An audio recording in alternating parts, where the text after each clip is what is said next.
Welcome to the last breakfast. Please enjoy the video.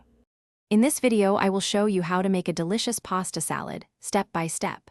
First, select a short pasta shape such as rotini, penne, or farfalle. These hold dressing well. Cook your chosen pasta al dente, which means firm to the bite, following the package instructions, typically for 8 to 10 minutes. Once cooked, drain the pasta thoroughly and rinse it with cold water. This crucial step stops the cooking process and prevents the pasta from sticking together. Next, let's prepare our fresh vegetables to add vibrant color and crunch. You will need to dice about 1 cup of bell peppers, 1/2 cup of red onion, and 1 cup of cherry tomatoes. Feel free to customize with your favorites, perhaps adding 1/2 cup of sliced cucumbers or black olives.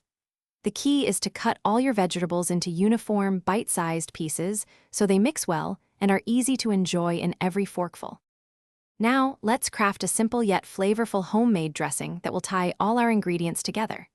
In a small bowl, whisk together 1/2 cup of good quality olive oil, 1/4 cup of red wine vinegar, and 2 tablespoons of Dijon mustard. Season this mixture with about 1 teaspoon of salt, 1/2 teaspoon of black pepper, and 1 teaspoon of your favorite dried herbs. Taste and adjust the seasonings to achieve your perfect flavor balance. Finally, it's time to bring everything together.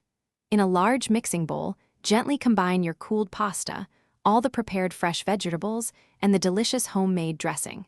For an extra layer of freshness, stir in about 1/4 cup of fresh chopped parsley or basil.